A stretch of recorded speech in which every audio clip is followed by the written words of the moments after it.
Some people are followed by good fortune, some by bill collectors.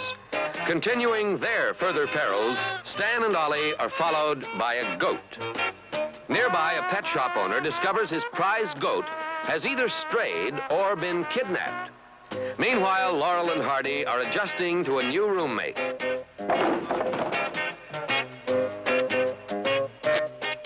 Quiet, cautions Ollie. The landlord sleeps right under us. If he finds a goat here, we're finished. Below, landlord Edgar Kennedy never counts sheep. He counts tenants being evicted.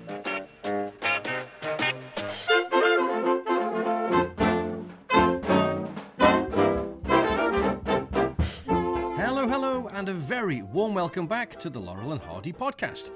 I'm your host, Patrick Vasey, the editor of the Laurel and Hardy magazine and the author of the forthcoming book, Laurel and Hardy Silence. And on today's show, we are taking our usual deep dive into one of Laurel and Hardy's classic comedies. And on this episode, episode 34, our attention turns to the boys' final silent short, Angora Love. Yes, we've reached the end of the silent era, and I must say, it's not without a little sadness. Don't get me wrong, I'm really excited to start covering the talkies, but we've been looking closely at Stan and Babe's silent period for the past, 3.5 years, and this really feels like the end of an era. So to help me to draw the curtains on the boys' silent shorts, I've invited classic comedy aficionado Chris Seguin back to discuss not only our film in focus, Angora Love, but also to cast our gaze a little wider to see how Stan and Babe's contemporaries were faring in their transitions to sound pictures. But before we start, I want to thank you all for your messages, your emails, texts, tweets and comments over the past couple of months, and I'd also just like to share a few here. Now, the first one is an email from Laurie Pitts from Virginia in the USA, and she writes, I'd like to express my appreciation for everyone at Twice 2 Media for all your guests and associates. Unlike those of you who saw Laurel and Hardy on TV during childhood, it wasn't until about 2 years ago, when I was already in my 60s, that I accidentally discovered them through the film Stan and Ollie. I understand that the movie has its detractors, but I found it to be a lovely story, beautifully filmed. Best of all, it prompted me to seek out the work of Laurel and Hardy. With just one viewing of Way Out West, I was hopelessly hooked and began looking for every one of their films and information about them. With no Sons of the Desert tents near me and no other Laurel and Hardy admirers with whom to share my thoughts, I felt rather alone and a little bit crazy. Then, a few months ago, I stumbled upon your podcast and it felt like finding a new set of friends. I was amazed to learn that I wasn't the only one who referred to Laurel and Hardy as the boys, or who could feel their love for each other and for their audience. Thank you very much for the immensely entertaining and information-packed podcasts, for the beautiful magazine, and for connecting me with an amazing international community that shares a love of Laurel and Hardy. Your efforts are bringing much-needed positivity to our world. Please keep going. I'm listening and reading. Sincerely, Laurie Pitts. P.S. On my atoll, I'd like to have Wrong Again, Toad in a Hole, and Blockheads.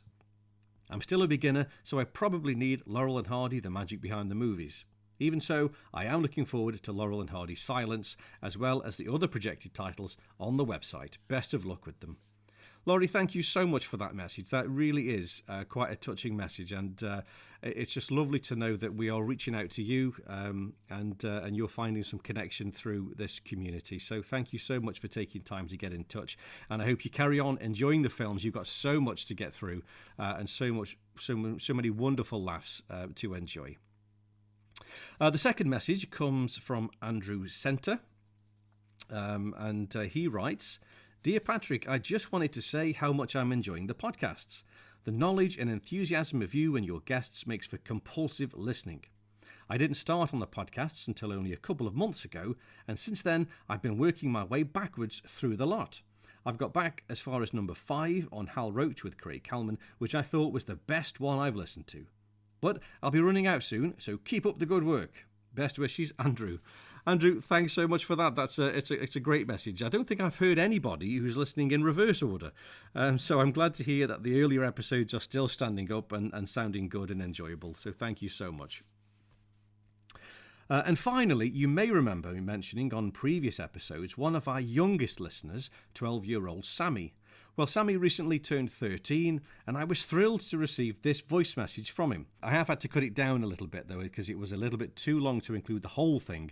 But just take a listen to this.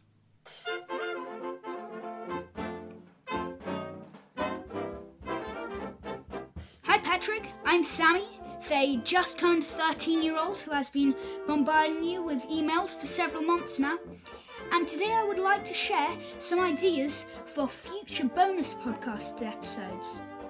So, the first one I thought of was maybe Laurel and Hardy animals. So it could have obviously Laughing Gravy, or the goats in Angora Love, or Buddy the dog. Tell me that again. Now, I know Randy did hint at maybe wanting to do a bonus podcast on Marvin Hatley with you. Maybe you could do one also on Leroy Shield, or like Laurel and Hardy music in general. And I know you did do one of the very first episodes, I think the fourth episode possibly, was you were talking to Craig Cowman about Hal Roach, and it was like a Hal Roach special, but maybe you could do a proper one about Hal Roach where it's just Hal Roach maybe. But yeah, those are some suggestions. And I must say that every time there's a new podcast episode, I'm like, yes! And my heart is always filled with joy, and the Laurel and Hardy podcast has really been a godsend. I listen to it every night and have listened to every episode at least 3 or 4 times now, and still never ever get bored. And I've been into Laurel and Hardy for a good few years now, since the first lockdown, when all I would watch were Western films and my dad showed me Way Out West. I loved it, and ever since then I have been an avid Laurel and Hardy and classic comedy fan in general. And so it's great to share my interests with people like you. So yeah, thank you for the podcast. My life wouldn't be the same without it. Goodbye. Goodbye. How fantastic was that? What a wonderful message to receive, and it's so reassuring to know that if anything happens to me, I think the podcast is in safe hands. So happy birthday again, Sammy, and thank you for all the ideas and for taking the time to get in touch. It really, really made me smile. Now, obviously, this podcast is free to enjoy, but I have to say a huge thank you to those of you who've signed up to become patrons of the show. I do like to keep these podcasts free from distracting and annoying adverts, so my patrons are my sponsors, and they enable me to keep this show going in this way. So this month, we welcome to the podcast Michael Thomas, Brett Prather, John Riley, George Agnos, Paul Petru, Matt Holt, who's one of our previous guests, of course, Scott Blaze, Chris Johnson, Joe Castagnetti, and Bob Stryker. So all these new patrons now have access to all the exclusive podcasts and bonus segments, as well as other benefits depending on which tier they joined. Now, if you'd like to become a patron of the Laurel and Hardy podcast from as little as the cost of a cup of coffee per month and receive these extra podcasts and even a gift subscription to the Laurel and Hardy magazine, then just visit www.patreon.com, that's patreon.com/Laurel and Hardy podcast. Or you can just click on the link that I'll put in the show notes. So that's everything. There isn't any more. It's time to push the goat under your bed, because I think I can hear the landlord coming. And today's film in focus is Angora Love. It was filmed March 8th to March 14th, 1929. It was released on December 14th, 1929. Produced by Hal Roach, directed by Lewis R. Foster, and photographed by George Stevens. The first quarter of 1929 was a period of vast and transformative change at the Hal Roach Studios. The in-house craftsmen, under the supervision of Thomas Benton Roberts and the technical direction of Victor Talking Machine Company's Elmer Regis, had been building and installing the facilities and equipment necessary to make sound pictures for several months. It was an exciting and nervy time in equal measure for all. The unsettling atmosphere was also not helped by the loss of familiar faces in leading positions on the lot. Leo McCary, the once steady hand at the studio's rudder, still hadn't and never would be replaced. However, one vacancy was filled, that of the studio's head of publicity. Replacing Ray Coffin was a lady named Eleanor Packer. Packer had recently relocated to Hollywood from Columbus, Ohio, with no job to go to and no contacts in the movie business. Still, she did have a college degree in journalism and an attitude to succeed. She telephoned all the studios until she secured a position at United Artists in the publicity department for Mary Pickford and Douglas Fairbanks. Shortly afterwards, she left to take up a position with MGM as head of publicity for the Hal Roach studio. This was a wise move, as neither Pickford nor Fairbanks, two of the biggest and most popular stars of the silent movie screen, would succeed in transitioning into talking pictures. So poorly received were Pickford and Fairbanks' first talkies that almost overnight audiences turned their backs on the couple who had undeniably been, up until then, the king and queen of Hollywood. This industry-wide change was undiscerning, non-discriminatory, and could be downright brutal. Reputations counted for nothing. No one, it appeared, was safe. Having spent the past 12 months developing their Stan and Ollie characters and crafting their very distinctive comedy style, Stan Laurel and Oliver Hardy, new kids on the block turned conquerors of Hollywood, could see their new empire being dismantled before their eyes. Were Stan and Ollie worried? Quote, "Having built their fame and their technique on the art of pantomime and exaggeration, they viewed with ever-increasing alarm the coming of the talking picture. Together, one day they walked down the street of the Hal Roach studio lot and stood before the skeleton of the first soundstage. Silently they watched the workmen and engineers running here and there, engaged in the business of building the instrument of an entirely new form of entertainment. Well, I guess I'll be looking for a good job as a janitor or something," Stan sighed. "This is our end, Oliver." Rotund Oliver nodded his head in agreement. Yep, he too sighed. And that was from The Picture Goer, October 1929. Whilst acknowledging the jocular tone of resignation in their words, Stan, Babe and their employer Hal Roach arguably had reason to be quietly optimistic that the team would handle the coming transition to sound pictures. Not only did both Stan and Babe have stage experience, but Laurel and Hardy's style of comedy was very visual and wouldn't need to rely on funny dialogue.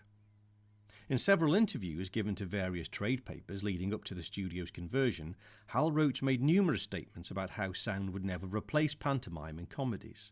Instead, he thought it could be used effectively to complement the established form of visual on-screen action.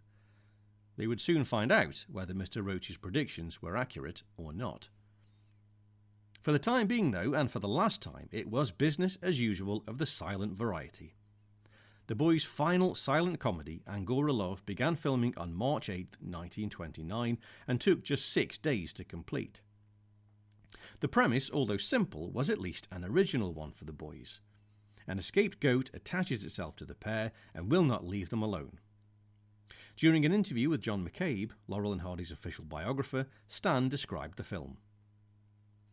"The picture really had no plot, just that goat, but we sure got a lot of footage out of him. I give a piece of cookie to the goat and he wants more, so he follows us around.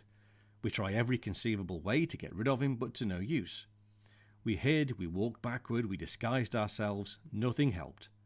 We finally brought the goat to our room because the word had spread around that the goat had been stolen and we didn't want to be arrested as goat nappers. The comedy in our room consisted mainly of the goat eating the stuffing from the furniture and Babe's pants, among other things. We gave it a bath, went to bed with it, had trouble with the landlord over it.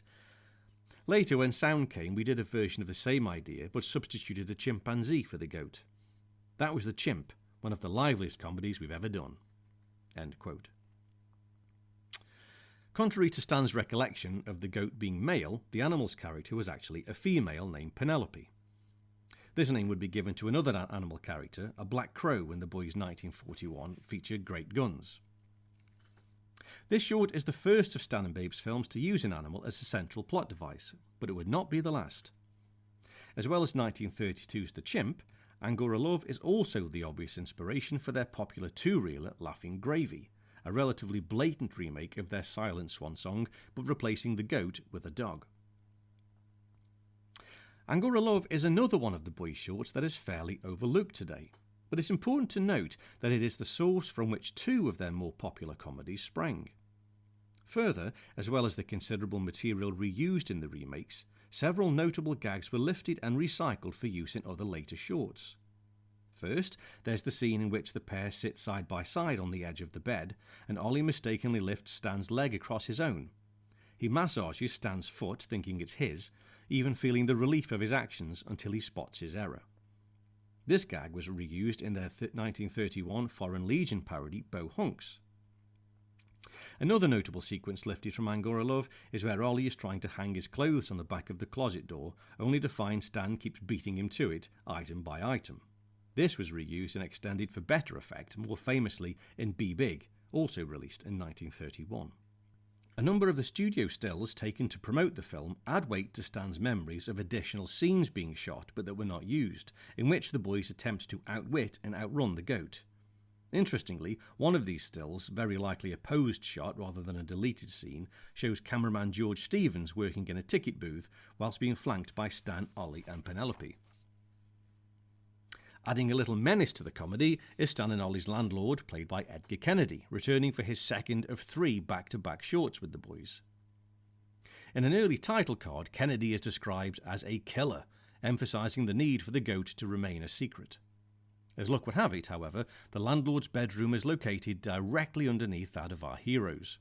There follows a continual series of gags that ultimately and rudely disturb the landlord's slumber, prompting several angry visits and hasty attempts to secrete the uninvited house guest, or rather house goat.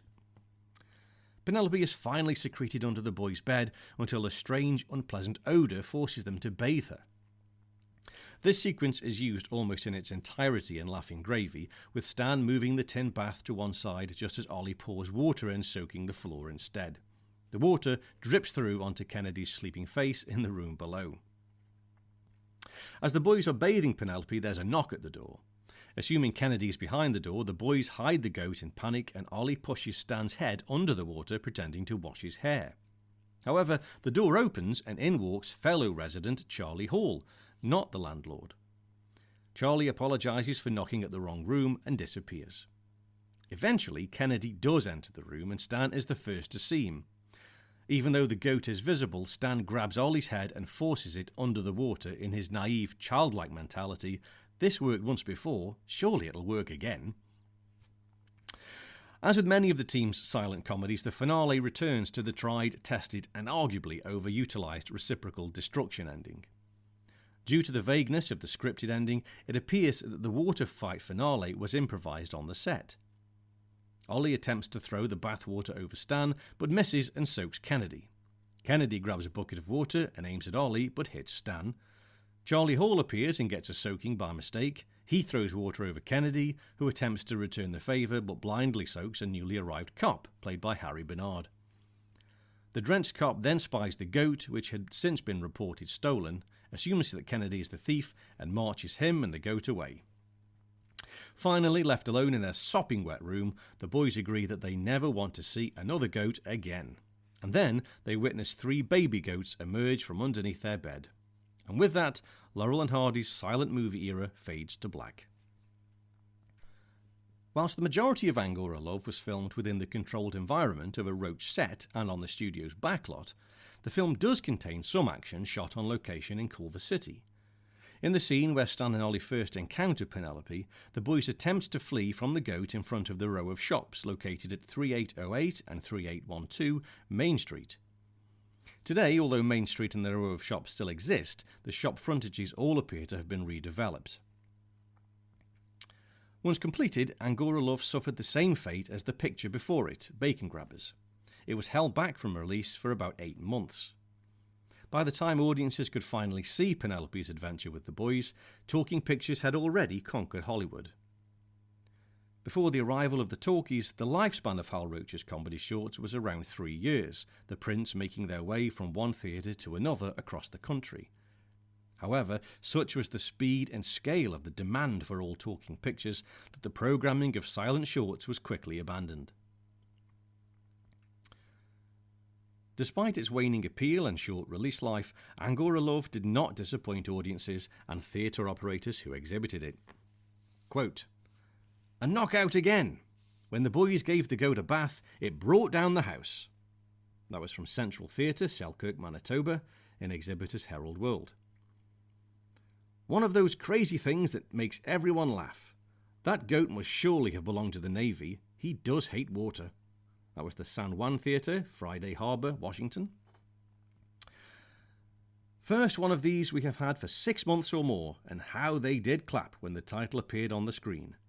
Best comedy we've had since the last Laurel Hardy.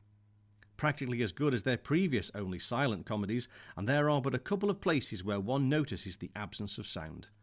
This comedy saved our final programme from being a washout. Glad we had something extra good for the last show. And that was the Screenland Theatre in Nevada. A shooting wrapped on March 14th, 1929, the curtain fell on Stan and Babe's silent movie careers. The team's trajectory had never wavered from the moment the two actors were paired in 1927. Their comedies grew in popularity and the characters became household names worldwide. The duo were discovered, created and developed in a purely visual medium, an art form that was dying. Yet the practices, techniques and downright funny business learned in that same doomed environment would be their salvation and ensure the team were equipped to handle all the challenges and changes that would threaten their longevity in the years ahead. Although Laurel and Hardy became even funnier in talking pictures, Stan always felt that silent films were the best format for the team's comedy. Quote, "Personally, I think the silent films were more effective for Laurel and Hardy, but sound was of great value in enhancing the effects. Dialogue eliminated a lot of action and sight gags. I always feel that action speaks louder than words. Sight gags had to be planned, they required timing and mechanics, and occasionally spontaneity would arise in the shooting of the scenes." End quote. And another quote, "Frankly, I preferred the silence. We did have a script, but it didn't consist of the routines and gags. It outlined the basic story idea and was just a plan for us to follow. But when it came to each scene, we and the gagmen would work out ideas. Oh, a few gags were mentioned here and there in the script, but they were always worked out on the set. We'd rehearse them a few times and then shoot them. Some pictures came easy, but some didn't, because a lot of mechanical effects that were hard to do. Sometimes we would be on a gag and it wouldn't work, so we'd have to wait a couple of days to have the set rebuilt. Things like that meant delay. We never had a regular schedule, but just worked to get a good picture. The studio didn't mind, because in those days the salaries weren't much money and there weren't any unions and we never used a big cast. In many pictures, Hardy and I worked alone, except for a dog or something like that." End quote. Stan and Ollie not only transitioned to talkies, but they excelled in them and enjoyed more tremendous success than ever. Even the eventual demise of their favoured format, the 2 and 3 reelers, wouldn't hinder them, as they effortlessly became feature-length movie stars. Remarkably, these so-called low-brow comedians refused to be derailed. But it must be remembered that no actor, artist or team could ever be successful without the demand from the theatre-goers. After all, this is how success is measured, and Laurel and Hardy's audiences craved their pictures. Stan and Ollie were not merely funny characters on the screen, they were much more than that. They were not simply liked by their audience, they were loved and adored. This is the secret ingredient that made Laurel and Hardy unique and timeless.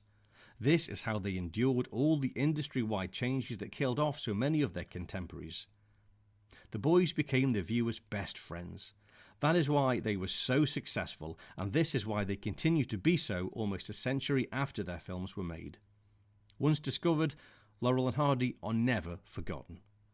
Ultimately, Stan and Ollie loved each other, and we couldn't help falling in love with them. The silent film era of Laurel and Hardy was only the first chapter of their incredible story. The best was still to come.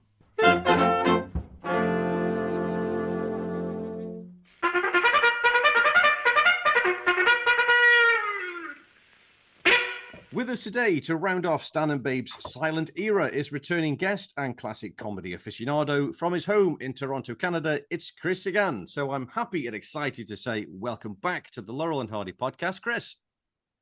Well, thank you, Patrick. I'm thrilled to be back. I'm actually doing it because you sent me the list of all the silent films. I'm doing the countdown of last time I talked to you. It would have been We Fought Down, which was 7 films ago. So there's been... It was 7. Yes, it was. I tell you what, I can't quite get over how fast this silent era has gone. I mean, we're finally here at Angora Love. And it doesn't. I mean, it doesn't seem 2 minutes since we were talking about Love 'Em and Weep and Why Girls Love Sailors or whatever it was, and Love and Hisses. So Love yeah, and Hisses, yeah.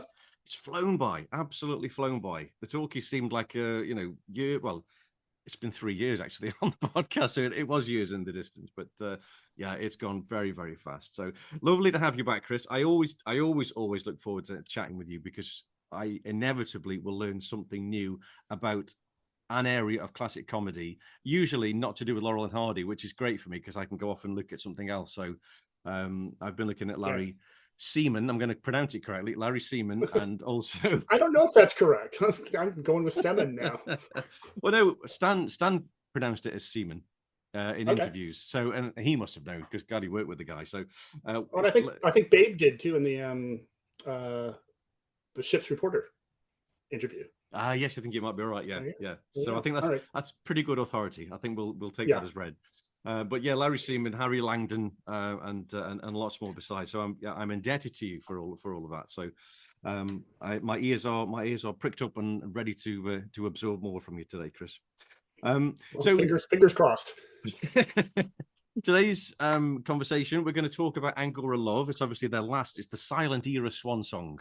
And so we'll get into talking about that film in a little while. But what I always like to do is to pick your brains and your knowledge on all things silent comedy, classic comedy whilst we're here. So what I'd like to try and do is incorporate a little bit of a discussion about Laurel and Hardy's contemporaries and what they were doing at this point, because this is a really crucial point, I think, in movie history, isn't it? You know, it's absolutely crucial. And as Laurel and Hardy, as we know, absolutely went off into the stratosphere with the talkies, many of us were not having the same experience and shared the same fate. So I'll be just quite interested to have a little bit of a chat about that.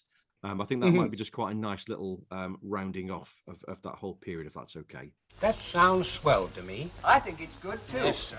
So Angora Love, filmed March 8th to March the 14th. It just taken a few days to film this one, but it wasn't released until December the 14th. This was one of those that sat on the shelf, Chris, for a good while. And it, again, I've said this before, you know, it begs the question, what did people actually think of it when it arrived? Because it was in the midst of some pretty decent talkies. Yeah, it's a really good question. I think I read one of the reviews somewhere or theater owners just going, yeah, we're not so keen on the silence anymore, right? And that's like within under really a year before talkies really caught on, right? So it had to seem really archaic at the time. You know, I think there was I read a thing where there was some Chaplin reissues in the mid-20s of his mutuals, right? And it's just like, oh, this is from the old-timey days. And it's just like, that was like 7 years ago or whatever. Yeah. Right? But I think, it's just like today, if something seems archaic, it gets passed by. You know, I'd be interested if it, got fewer bookings. Yeah. Than the other one. Well, I mean, certainly the amount of reviews that you can find, in Exhibitors Herald world are a lot. There's a lot fewer of those than there were of most of the other silent films. The same with Bacon Grabbers, and I think that's my wife. There were a few that I found. One which was from Manitoba, actually.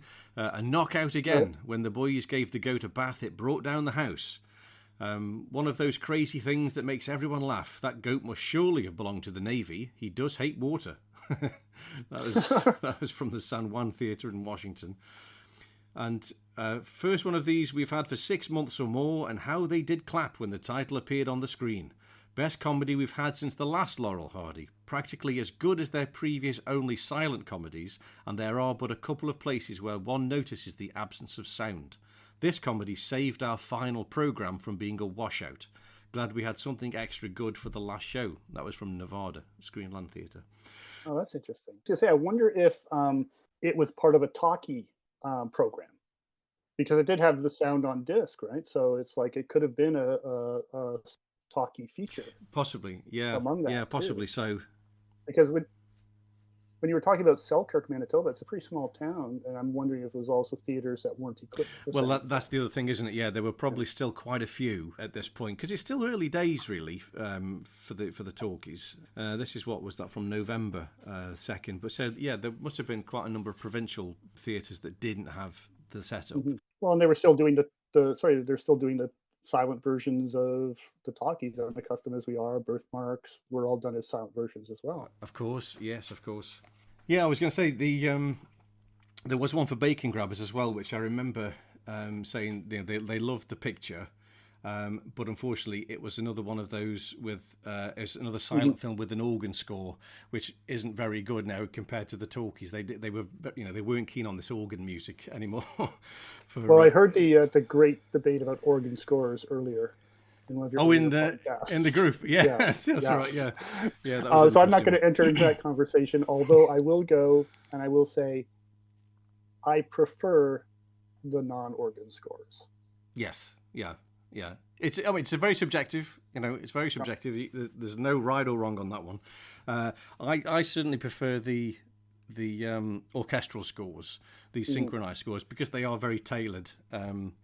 But yeah, it's taste, isn't it? At the end of the day, who knows? But it's interesting to because I found that last clip just after we'd had that discussion in the group, in the Blogheads group, about organ scores, and it was interesting that people even then, some people liked them, some people didn't. So it's just one of those, isn't it? I think organ scores are great as a performance. If you go to see a silent film and there's like the massive pipe organ with all the bells and whistles and that sort of thing, that becomes an art form. Right. But I think as, if I were to buy, and I know there's advocates for it, I'm personally not one. Anyone can attack me online if they want to for that. But if a DVD has an organ score or something on it, it's like, I would prefer something else. But to see an organ score live, that's a whole different experience. Yeah, absolutely. There's one thing that I must ask, I don't know whether Ben Modell or Neil Brand or somebody, but what kind of makes me wonder is when you see there's a performance of a silent film and they have like the grand Wurlitzer organ, and it's all kind of lit up, and you can see the guy there playing away and the film's there playing away, and I always sort of thought that the kind of the point of the accompaniment was to disappear, that you weren't, it was supposed to be seamless part, it was a part of the film, you weren't, you had to forget the organist was there.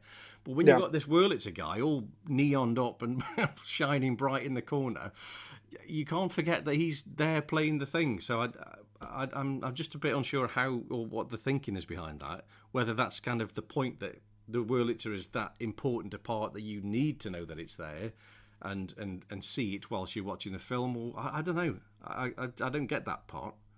Yeah, I couldn't tell you. I've seen Toronto Silent Film Festival, and I can't remember the gentleman's name who does play the mighty Wurlitzer.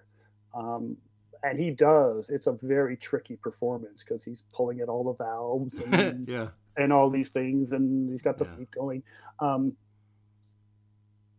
I personally can focus on the movie, right? Yeah. And not so much be aware of it. I don't know if that was the case, like let's say back in 1928, if the organist was all lit up, like you said, Ben might know better, or if it was just more in the background, or even an orchestra. If there's an orchestra, was that something that you saw and it became part of it?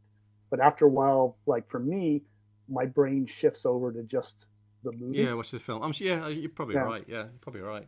It's it's just an interesting little point, because I guess the orchestra, they are in the pit, so you're supposed to look over the top of them and see the screen. I suppose you wouldn't have them all kind of lit up and spotlighted, but maybe the organ is part of the attraction as well. I guess that's probably part and parcel. I mean, I don't know. I'm totally ignorant to it, to be honest. So I think it might be now.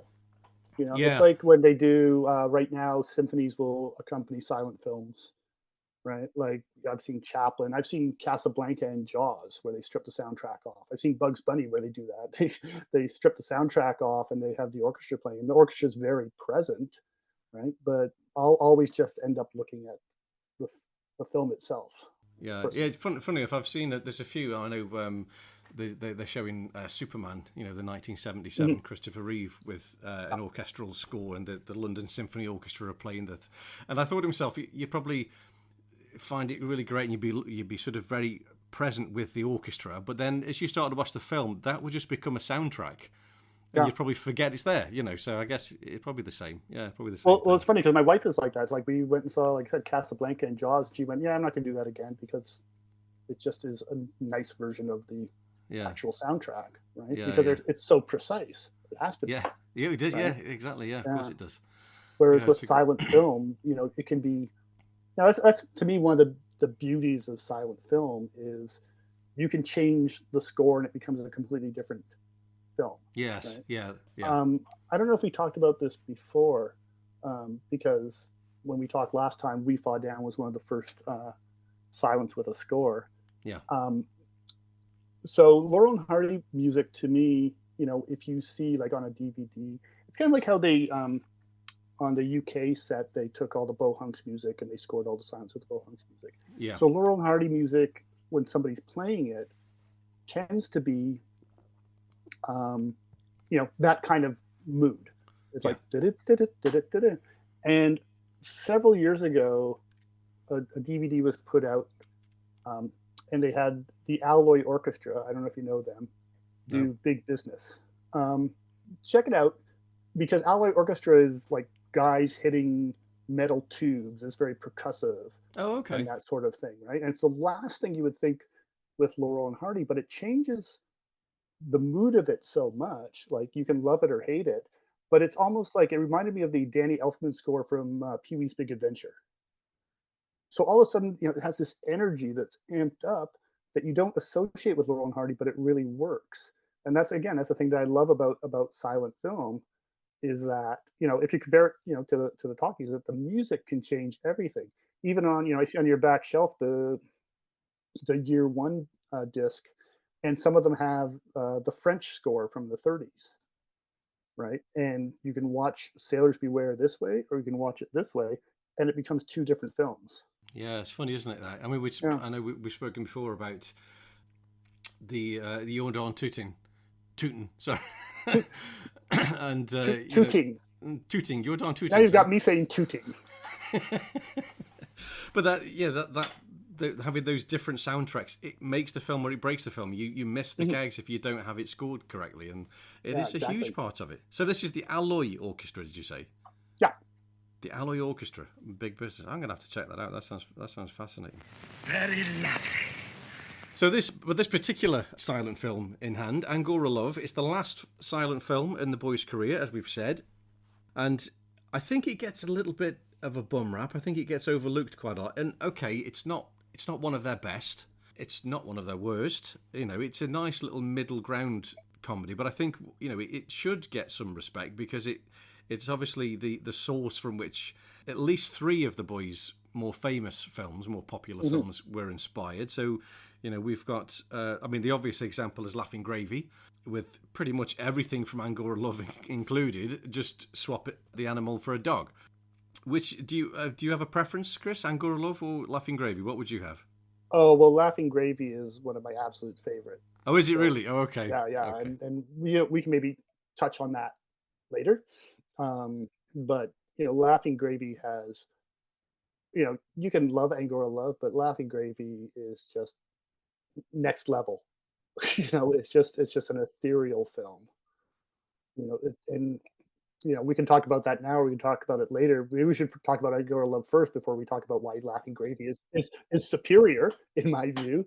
But as I've just said, we need to give Angora Love a little bit more respect. I think we should call her Angora Love first, because that's disrespectful. Yeah, exactly. Let's disrespect Angora Love right away by talking about Laughing Gravy.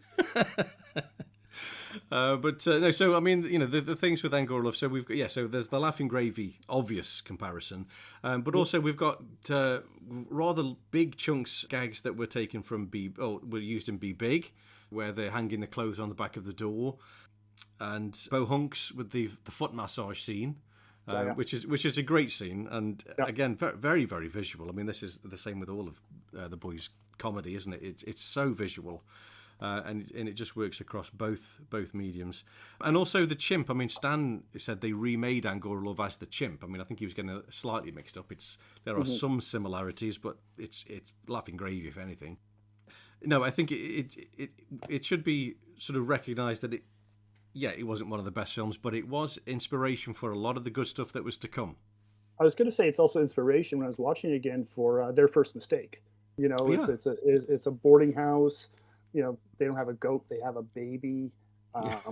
They're just trying to keep things quiet. Yeah, that's a good point. Actually, if you must make a noise, make it quietly, right? And it's like that's kind of an ongoing theme with them. And so it's just like it's an entire film that's just devoted to. We have this thing that really shouldn't be here, that is disruptive. Yes, and noisy, and we've got to keep it quiet, right? And we're incapable of doing that, right? So that kind of struck me when I was watching it. Yeah, I never thought of that. Actually, that's a really good point. And it's incredible how much mileage they can get in one room. Yeah. It's just crazy. I mean, I know in some of the Laughing Gravy they're up on the roof as well, and different things. But so if you think about how many films they're in that position, they go boom as well. And it's just they could just do it. They can just keep finding those gags from those simple situations. Is this the first film? I mean, it has that little intro where they get the goat, the little first 3 minutes, whatever. But is this the first film where they're actually in a single room for most of the film? Because I know Leave 'Em Laughing, it's like they're in it reel 1. Yeah. Outside reel 2, and then they go boom, where it's all takes place in the boarding house. But I think that this is like the first one where it was just like we're in this contained space for 17 out of 20 minutes. And then what do you do in that space? Where do you find the gags? And that becomes interesting, like, because I can really picture, Stan and Babe and the gag men sitting around going, okay, what's next? Oh, well, there's a thumbtack on the floor, so he's got to step on that sort of thing. What are things like this feels like something that wasn't scripted. It's like, okay, we have a goat. What happens when we have a goat? We have to give him a bath, right? Or, he stomps and makes noise, right? And so, okay, well, now we have to do a bath scene. And you can't script that. That's choreography, right? That's one of the things that those stepping on the tack. Yeah. And then he pulls it out of his and then just throws it away back onto the floor. Yeah, that's exactly. It's a great gag, but it's one of those things that really infuriates me. Because you have to have it later, right? Of course, when they have the big close up. The next time it's like there's the big close up just before the close up of the tack. That's right. The anticipation, right? Yeah, fantastic. And then we've got of course. So we have Edgar Kennedy back again, and this is the middle film of his 3 sort of back-to-back films. So he was in Bacon Grabbers. He had a huge part in Bacon Grabbers, and he was fabulous in that. Angora Love, and then he returns for The First Talkie, of course, Unaccustomed as We Are. But again, a great performance. I think Edgar Kennedy, because if I'm right, he came in to sort of replace the James Finlayson character, because Finlayson went off and tried to make his way in other studios, and he filled that gap, that void, brilliantly well. He brings something very, very different to Finlayson, but that sort of very grumpy landlord character or cop, or he's a reliable foil, isn't he? Well, he does something. It's weird when you think of I don't think Finlayson ever played a landlord, right? No, no. If you compare him to Charlie Hall in Laughing Gravy, right? And Charlie Hall is, this little guy, right?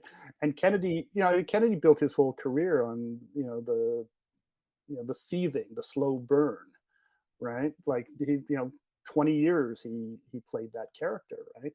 And it is just because he's a big guy. Like Kennedy himself was a boxer.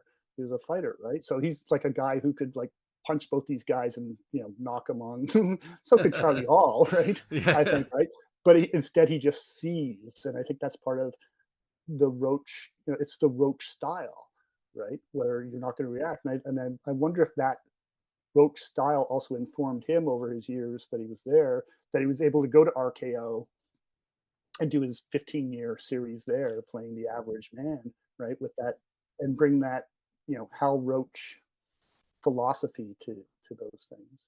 But Kennedy's great. He's great in everything. He's really great in the Our Gang shorts he did, where he's Kennedy the cop, because I think he was brought in because it's talkies, and how do you get these kids with dialogue? So let's bring in. I think he was the first kind of regular adult character in there, and then they brought in Miss Crabtree later on. But but he's like just a sweet guy too, right? Like he likes the kids. He plays around with the kids and things like that.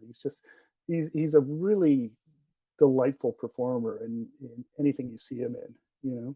Yeah, I'm not familiar at all with the Our Gang. I've seen a very small handful of Our Gang comedies, because they weren't around when I was getting into these films. It was Laurel and Hardy, Harold Lloyd, Chaplin sometimes, hardly any Keaton.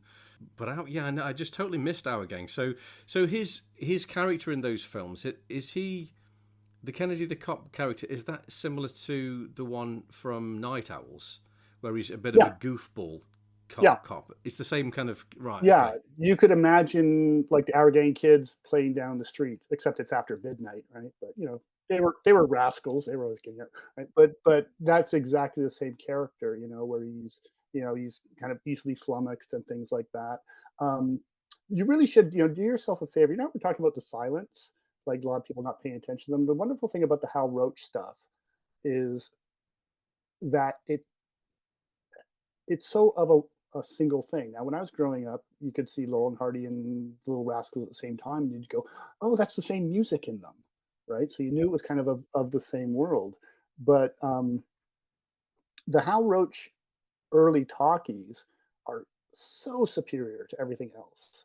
In fact, like the Hal Roach two-reelers, like from 1927 on, were superior to everyone else's, right? But you can watch the Our Gangs and the Charlie Chases, and they're just head and shoulders above everyone else. I would say do yourself a favor, and Classic Flicks over here just put out the entire run of Our Gang Hal Roach talkies on Blu-ray, and boy, they're fun. Yeah, I must get that. I'll have to see if I can get those. I was thinking about it a while ago, and I just thought, when am I going to get time to watch them for starters?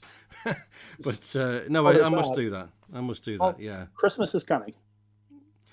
Christmas is coming, but have I been a good boy, Chris? I don't know. I don't know either. You've been good. You've been good to me. So.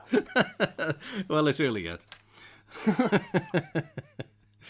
Well, that's good. No, I mean it's interesting, because I have wondered that with Kennedy the cop, because obviously he's a cop in Leave 'Em Laughing, but he's not Kennedy. He's not that goofball sort of cop. So that's interesting. And we also, as you just mentioned, Charlie Hall pokes his head into the film. Doesn't have a huge amount to do apart from throw stuff and receive stuff, but it's always good to see Charlie Hall. And Harry Bernard is the other guy. He's the cop who comes in to try and sort things out. Yeah, so a nice little group of supporting players.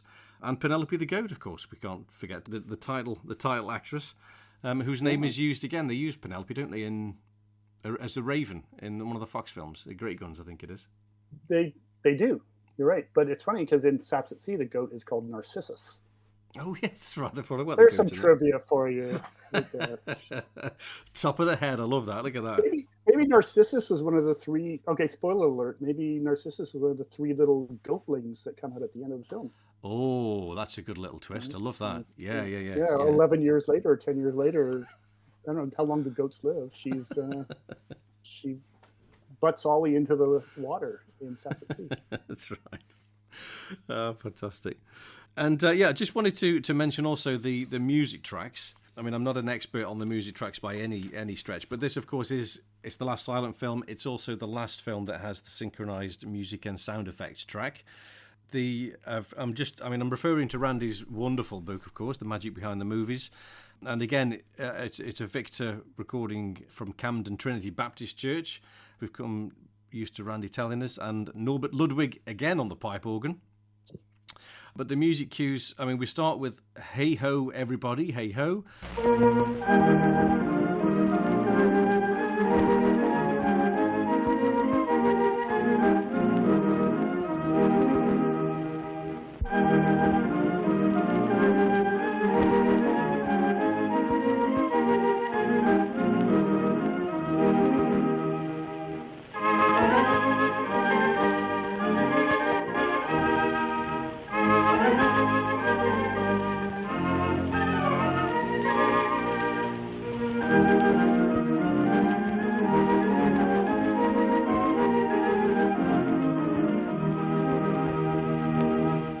And then throughout the picture, we get something called manuscript, which is Norbert Ludwig himself is composing it, which I think it must be a bit of a filler.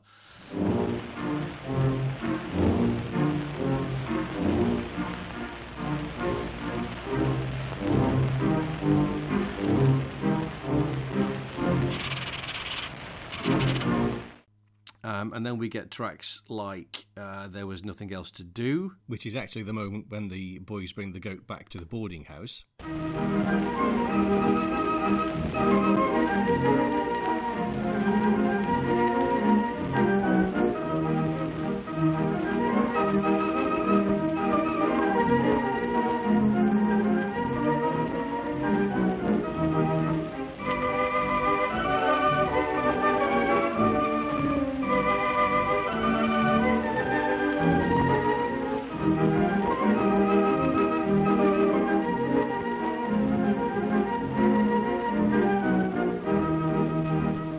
We get a moment where Babe is trying to hang his clothes on the door, which is the manuscript by Norbert Ludwig. And then as the boys start to tangle with Penelope the goat and they're taking bits of fabric off her, we have a track called What a Day by Harry Woods.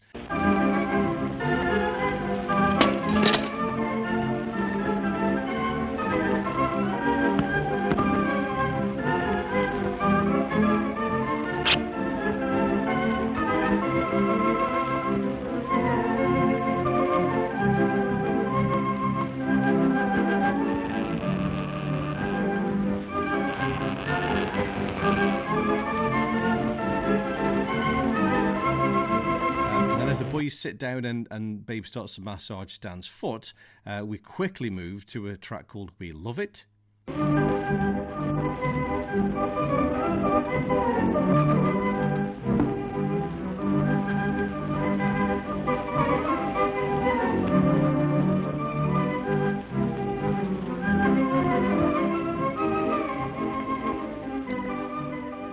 And then we return to What a Day again.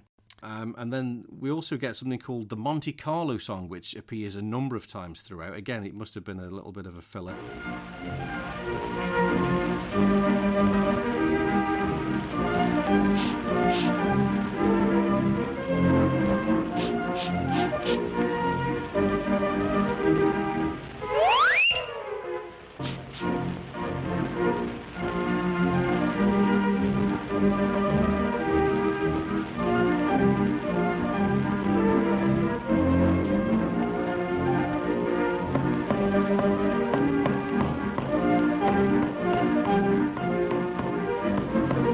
There's nothing in this in these music cues as there are in previous films that really stand out as just by the title. Certainly, that's like we've had. What did we have? Where did you get that hat? Sitting on top of the world. You know exactly what's happening. Horses, horses, horses. Horses, horses. That's right. Yeah. I Got a Code in My Nose by Arthur Fields and Fred Hall and Billy Rose. That always reminds me of. Pack Up Your Troubles. I got a code to be doze. Exactly.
Baby, oh, where can you be?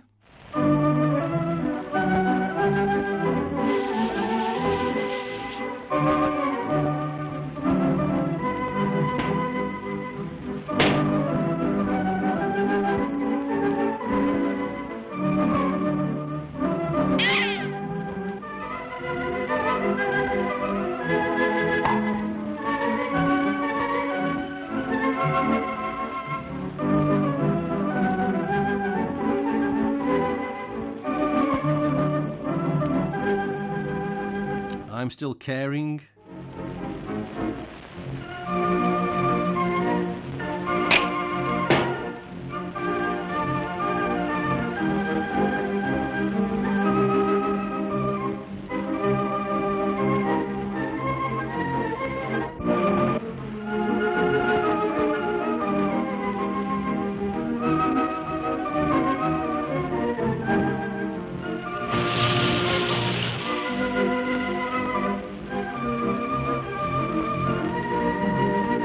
I Got the Blues When It Rains.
Pain in My Heart by Pete Wendling.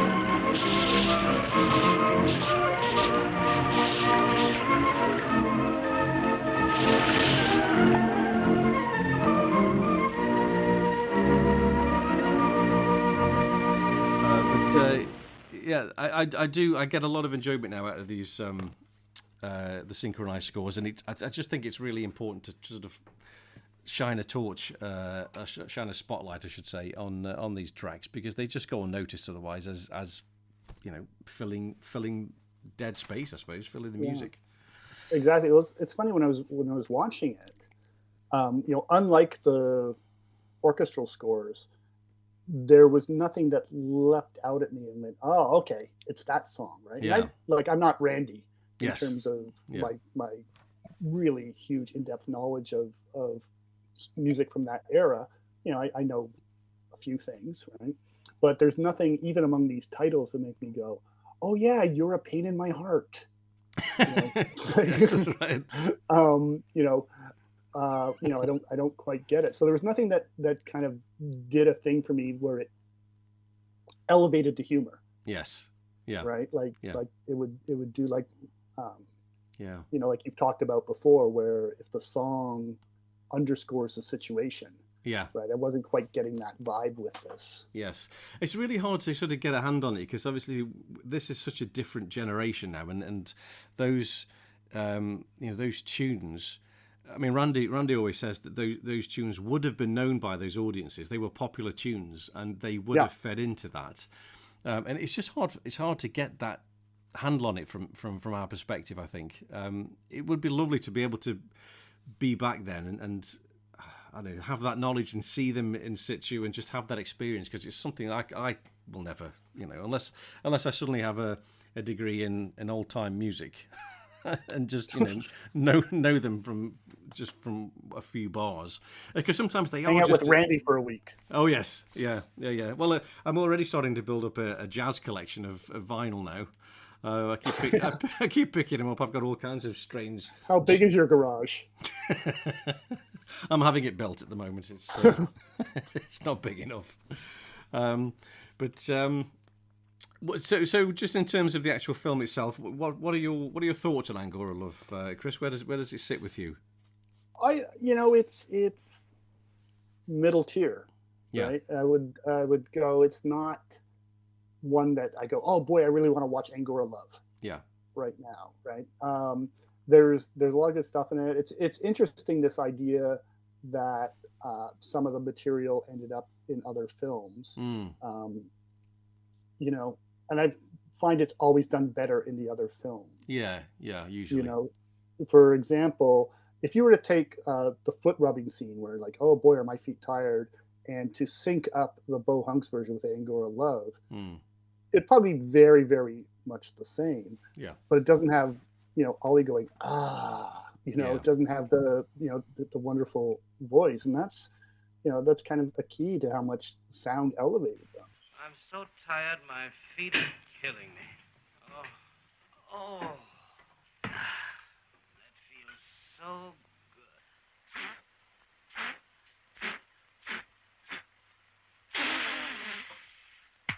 Scratch my back. Scratch your own back. I've got troubles of my own. Oh. That's a good point. Yeah. He's just how he sort of blows through his toes, and you hear the. Yeah. Even just something very simple like that, a sound does make a big difference, doesn't it? Yeah, like his facial reactions are always fantastic. Yes. You can't top Babe Hardy for facial reactions. Yeah. But oh boy, he brings that in, and it's just like. Yeah, it's like an orchestra. It goes from organ music to orchestra. Yes, yeah. That's right. And also with the Be Big gag with the hanging the clothes, there is much more made of that in Be Big that goes on for a lot longer.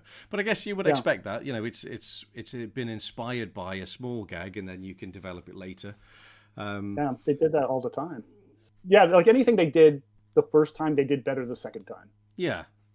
Except arguably like the auction scene from Thicker Than Water in Dancing Masters, just because.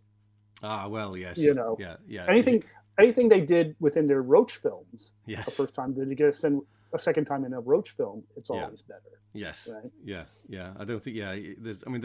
There are a few things they do in the Fox films that they're more regurgitated rather than recycled or reused. I think it's just kind of spat onto the film to try and give it a little bit of a lift. But that's a good way of putting it. Yeah, but I think overall the film, like it's a fun film to watch. It's it's a little sideways. It's like, where did they kind of sit down and go, let's have a goat being a problem in our boarding house, right? Who thought of the goats? Yeah.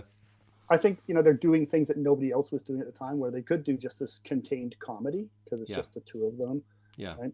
And there's just little nice things. There's a joke that's like kind of you talked about Hardy throwing down the pin. Yeah. Earlier that he stepped on, right? Well, there's a joke there, right? Because when he throws down the pin, it wakes up Kennedy. Right? So literally, he heard a pin drop. Right? Very good. I missed that one. So you have all this stomping around. That's good. Right? That's good. And then the minute that Hardy throws the pin, cut to Kennedy going, "What?" I missed that totally. Yeah, that's really good. That's good. So there's some brilliant stuff. There's a thing I really like where the goat pulls off the wallpaper and Stan's just trying to put the wallpaper back on. Yes, that's right. Yeah. And he licks the wallpaper. Yeah. It seems to go back on as well, amazingly. Yeah, it worked, right? But there's just lots of good stuff, and you see they're feeling their way around with it, trying to find gags. I think the one thing that doesn't work for me, I made a note of this, is when Stan exercises. Yeah. Because it's like, Stan's not a smart character, but it's below his intelligence. The whole thing is, hey, we have to be quiet, and then he wakes up and he goes, oh well, now I have to jump around with my stretching Yes. equipment, right? So it gives Babe the chance to go, if you must exercise quietly. That's the theme. Yes. And do his little very dainty part of it. I love that. That is so nicely done, isn't it? How he pulls it back, and then he just his little tiptoes forward again. Yeah. It's so graceful. Yeah. And then he's face to face with Kennedy. That's right. Yeah, that is good. That's a bit of a standout bit for me. That little bit with his tiptoes. No. And we talk a lot about how graceful Hardy was for a big man, and that just really shows it beautifully. Yeah. But I That's think once great. you get into like the water throwing at the end, it's a bit like the end of Double Whoopee, where it's like, well, we're not quite sure what to do with this now, so let's go to the tried and true. The tried and true always seems to be a smaller version of You're Darn Tootin', right? A little reciprocal destruction, but after a while, it can't go anywhere, right? It's just like, okay, everyone's wet now, we're done. What do we do, right? Um, so that's a little bit of a letdown. So yeah, it's a film that and I don't know if it's because you know they were just trying to turn them out because they did so many films that year. Right? They did over a dozen films, I think, in 29, right? Yeah, Or yeah. released in 29. So they were churning them out, and I don't know if it's just exhaustion or hey, we're going to be closing the studio down soon. So what can you do it's like Saps at Sea, right? What can you do that's fast and cheap? Okay, well we can do this. We're in a boarding house. There's three characters. Um, there's not much to it. So that may have played into a little bit. It's definitely inspired, but then you can see, you know, um, when they do it as Laughing Gravy, that they seem to have a much more inspired take on it, and that might just be the growth of them as characters and performers. But and they give themselves more breathing room. Um, everything just works better. Everything in Laughing Gravy makes sense. You know, there's things in Angora Love that don't make sense to me. Like for example, um, I guess you can go off the top. Oh, we're going to get arrested for kidnapping, right? As a logical reaction to feeding Yeah. a goat on the street. That's right. It's just like, no, we didn't. Like, let's get him back to the owner, right? Yeah, yeah, It just like didn't occur to them. no. Um, the Harry Bernard at the end, just automatically assuming that Kennedy is the one who stole the goat Yeah, yeah, and hauling off. So things that are like not quite working for me. yeah, yeah, Um, but yeah, it's not one that I would like, you know, ever refuse to watch or just kind of, oh, that was an yeah. awful film. It's just like, oh, a lot of promise, and then that promise is fulfilled later on in Laughing Gravy. Yeah, well, this is true. I think it's probably quite easy to think that this is the last of the silent films, so they just needed to get it out of the way with as cheaply as possible because they're probably spending a lot of money on the installation of the sound equipment. So Mhm. it's probably quite easy to jump to that conclusion. And I think there probably is some truth in that. And Randy's spoken before about They Go Boom, which is very similar because it's just set in that one room. It's the boarding house, very cheap to make, and it's probably because they're saving money because the next film they want to make is I think is the Hooskow. I think it's the Hooskow, which is a much more on location, bigger budget. Mhm. They've got all that car, they wreck a car, and there's all kinds of stuff going on. So it could be because of that. The money is tight. They've got one more film to do. It's a very quick film done in 6 days, was it, or something? Yeah. And it is literally a product of that. It's a quite easy, fast. Let's get it done, get it in and out, not costing as much money, and that's the result of it. So fair enough. It's good for But what it is. but even the most rushed or least inspired Laurel and Hardy film at that time is superior to anything else that was on the market. Absolutely right. Yeah. Yeah. In my mind, Yeah. It's like I was talking about how all the Roach Talkie series are better than pretty much anything out there. Yeah. In the early 30s, the Laurel and Hardy shorts are so above and beyond everything else. That's not even opinion.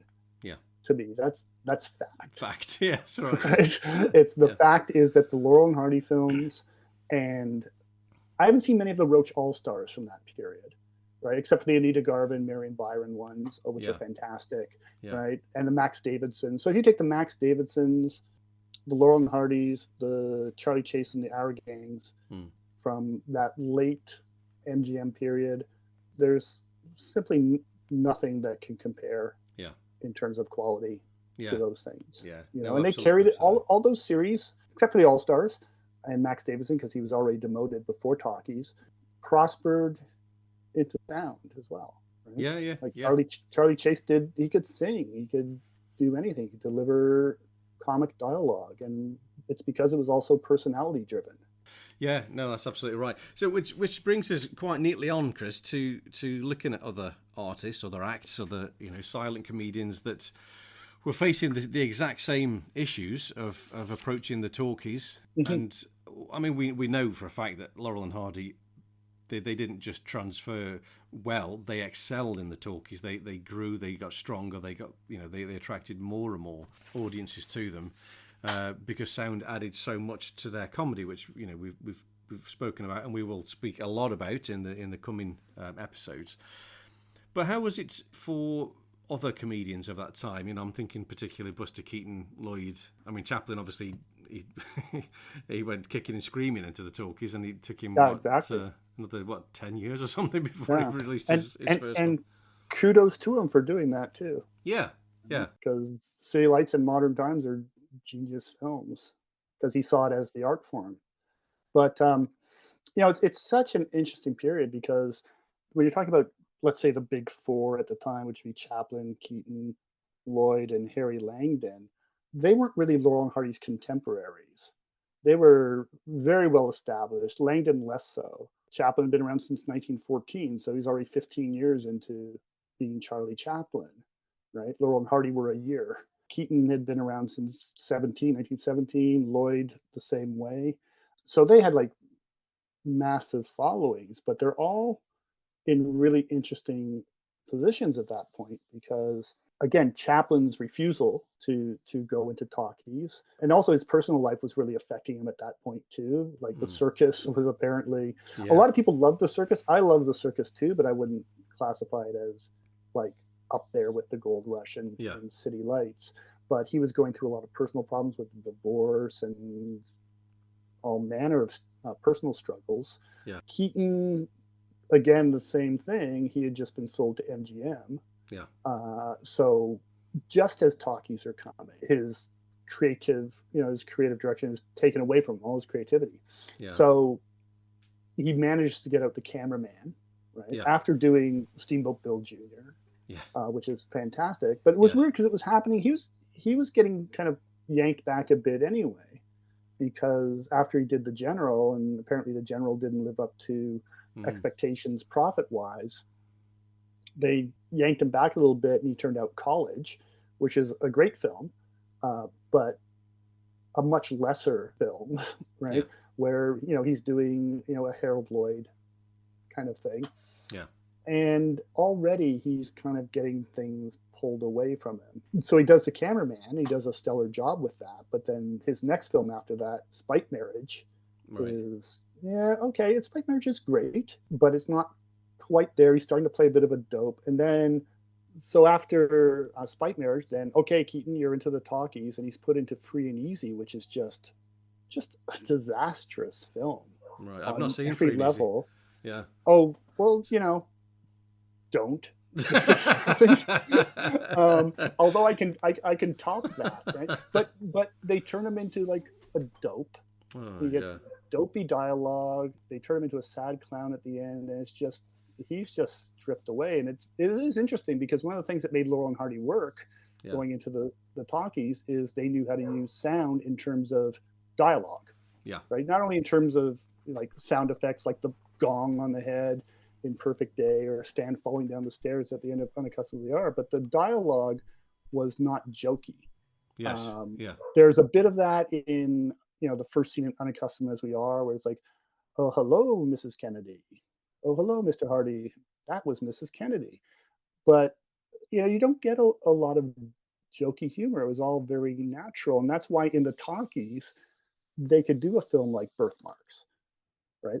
And which again, I would love to see that played as a silent with a score on it somewhere, right? Or I'm kind of surprised they didn't, when they reissued that in 1937, they didn't put a full score on it the same way they did with County Hospital or Perfect Day. I think we'd see it differently now, right? But so, Keaton wanted to do that, but he was robbed of it, right? Because his whole idea, he wanted to do a Western with Marie Dressler, right? And where they're traveling east to west, and Keaton is taking whatever his aunt, and it could have been fantastic if it was allowed to do Keaton's way, but it's like, no, instead, Buster, what you should do is you should dress up like a clown and dance on strings like a marionette, and won't that be fun? See, now I got you wanting to watch this film. Oh yeah, yeah, yeah. The Western one, you got me on that one. Well, yeah. Well, that's just in your imagination. Yeah, that would have been good. I could see that one. And then you've got Harold Lloyd, where like he was actually really at the top of his game at this point, where he's doing, I think, The Kid Brother and then Speedy. I can't remember the exact chronology of his film, but they're wonderful, wonderful films.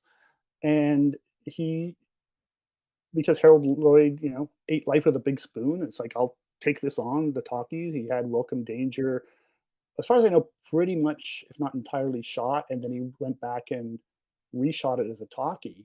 And it's actually worse than Free and Easy. It's it's just a terrible film, because for some reason he's playing this very prissy, annoying character, very far away from what he usually plays. I don't know why he made that decision, but not a great choice. Bad dialogue. I'll quote it. There's a scene where he pulls into a train station, and the name of the town is Newberry. And he says to someone, for no particular reason, well, I've heard of a raspberry and a strawberry, but this is a Newberry to me.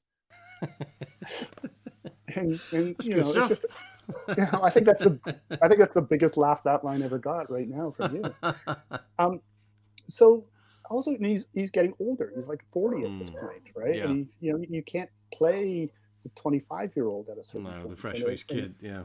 Yeah, and it starts to fail, and he really starts to flounder. So after that, which was a huge success apparently, Welcome Danger, because of novelty of seeing Harold Lloyd in a talkie, because enormously popular at the time. Feet First is kind of a fail because he tries to go back to, climbing up the side of a building. It's a Safety Last. But then it points out the difference between talkies and silence, which is he's climbing up the building and he's screaming for help and grunting and panting, right? And it takes, it brings too much reality, which is odd because, I went to a screening of Safety Last recently, and people were like hearts in their throats. Right? Yeah, it's funny. I mean, I read one of the contemporary reviews of Safety Last, and I don't know whether it was just a bit of spin, but they were saying ambulances had to attend the theatres because people were fainting and passing out because it was so. Yeah, the thrill of it was so much, but yeah, and it still works. But then, so it's very real when you're watching it. Yeah, right. Yeah. It's a silent, but then when you're watching Feet First, and it's just like, help! It's like, this isn't funny anymore. It's just a horrible situation happening to this man. Right? Yeah, that's true. Yeah, and then he just gets older, and he gets stiffer. Like I think he does some really great stuff. Like he does his last young man thing in Movie Crazy. Again, he's too old. He's a 40-year-old man playing a 22-year-old who wants to make it big in Hollywood. So it doesn't quite work. Gets into some interesting stuff. The Cat's Paw is interesting. But he's feeling his way around a lot. He gets the Milky Way is very good. Leo McCarey directed that. But it's just not the same guy anymore. Right? He has to feel his way around. So Lloyd really struggled, I think. And you can see it, he does a thing where instead of 2 films a year, he's doing a film every 2 years now, until he just sort of petered out. Like I can't imagine anyone in 1938 being excited by Professor Beware. That kind of thing. Although I'm a big fan of The Sin of Harold Diddlebach. Oh, I see. I steered away from a lot of Harold's latest, his talkies especially, because I saw some of the early ones. I thought, nah, I don't like this. His characters were annoying, which is not, you with the silent films, you kind of, I suppose you're related to him a lot more, and he was a nice guy. He was, but he was just annoying in the talkies. I found, which was a shame. So I just stopped watching them in the end. I've got them all, they're on the shelf there, but I couldn't bring myself to watch them because I didn't want to not like him. I didn't want to be annoyed by the character. But it's interesting, I'm just thinking about it and this is maybe where it went kind of wrong. Obviously, you've got Keaton and Lloyd, and also Chaplin, I suppose, but they've been in pictures for a long time. By the time Stan and Babe come into the picture, so they're well-established characters, and as they come to the talkies, by the looks of it, they both change. The characters change because fundamentally, they're older, so they have to change fundamentally. But in Keaton's case, he's gone to MGM, so they change his character, they change his comedy, which is just not going to work. So, whereas Stan and Babe are quite new, their comedy is quite new. They're still developing, they're still growing, so they can carry on that growth into the talkies and sort of take that big change and work with it. And Chaplin refuses to change and doesn't change and carries on. So he's still successful because he's still doing what he did previously, only on a kind of a grander scale. So it kind of makes sense a little bit. You got to feel for Buster and for Harold, because obviously it was taken away from them a little bit. It was absolutely victims of the changes that were sort of forced upon them, really. Well, what's interesting is, I keep going back to the entire Roach stable. What worked for all of them, including Charlie Chase, is it felt like even when they were shooting a silent, they were speaking the dialogue in a natural manner. So it's almost like if you just put a mic in the room, if they had a mic in the room while they were shooting Angora Love, right, it probably would have made a nice talkie, right? Like, there's the Chuck McCann dubbed version of Double Whoopee, right, where it was an experiment in making it talkie, and it pretty much works. But it shows that they put so much thought into their character that they just imbued them to a point when they were performing that, of course, they would talk like those characters when they were shooting a silent film. Like, I can easily imagine them sounding like the Stan and Ollie that we know, right? Whereas, and their voices, their voices were perfect for them. Yeah, I think that's the big thing, isn't it? Yeah. But I think that's a problem with Lloyd, especially, is, well, Keaton's voice isn't great. It kind of was an anchor around his neck a bit because it was kind of gruff. But I think the problem with Lloyd is he couldn't figure out how to, translate his character into an older character, right?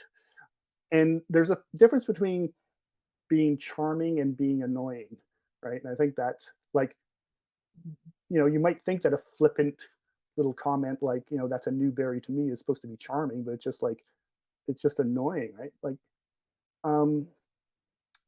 Because if you look at Lloyd, he'd pull off gags where, he could walk in and be very officious, but it was for a reason because he was trying to get something. But when he does it in a talkie, then he just seems like an officious jerk and doesn't get away from it. I'll have to go back and re-explore those films, but all I can remember from them is there's a lot to be disappointed in those really early Lloyd talkies. He just didn't adapt well at all. Yeah, but and I think I've mentioned certainly in my essay, you've got people like Douglas Fairbanks and Mary Pickford, the king and queen of Hollywood, and they just flopped immediately. That they just wouldn't, the audiences would not accept them in talkies. Oh. So it really didn't matter who you were. There was no discrimination. You were just, if you didn't make the grade, that was it. You were off. That was gone. So many people, Clara Bow, so many people were just kind of left behind. Yeah, I think they obviously tried. They did some talkies, but it just didn't work for them. Yeah, well, they did the Taming of the Shrew, which I've never seen, but I can only imagine is very, very stilted because you have two very, especially, Fairbanks is very athletic, and it's like, okay, let's have him recite Shakespeare instead. It's just ill-advised. He did a film called Mr. Robinson Crusoe, which is it's a bit like Atalgay, actually. He's on an island for a bet that he can survive there. but it looks like it was shot as a home movie. So you can I think he just lost interest. At the same time, people lost interest in him. He was losing interest because he was older. Like, he starts getting a little bit of a pot belly by this point, right? And balding. He's not the same athlete he was before, and just the joy, I think, was taken away from him. Well, I think that's probably a good point. I mean, if you think about how the technical difficulties that they were being faced with, compared to how free and easy it was to make silent films for them. They could have all kinds of noise going on in the background. Didn't matter a jot. The technical difficulties, especially if you were kind of an aging star, you might think, God, do I want to be bothered with this now? Should I just wrap this up and just think, I've had my fun, that's it now, let's leave this to the next generation? You could understand that. I think also, another thing that is probably worthy of thought is the fact that Keaton and Lloyd, although they've got co-stars, they were solo comedians. So whereas Stan and Babe were always together, they'd always have each other to talk to. So there was not their talking was, it could just be asides, it could just be the day to day. Whereas Keaton and Lloyd needed to have reasons to talk. So that's an extra pressure. What are we going to say? What kind of thing will we say? Who we're going to say it to? And also with Keaton, he just matches silence so well because he is that deadpan. So what kind of a voice should he have? That's such a difficult thing for him to make that change. And he doesn't have a bad voice. It just grounds him. It just that whatever little superhuman element he had, and he did have that. Oh yeah, is gone. He's just a guy with a kind of drawly voice. And you're right. Like Keaton, I think there's an interview with Keaton, about how he wanted to approach silence, where he went, if I'm fixing a fence with another guy, we're not going to talk. We're just going to fix the fence. And and if we're going to talk, is going to, hey, can you hand me the nails, right? And that's kind of what Stan and Babe did in their own way. You open the cupboard. I'll put those away.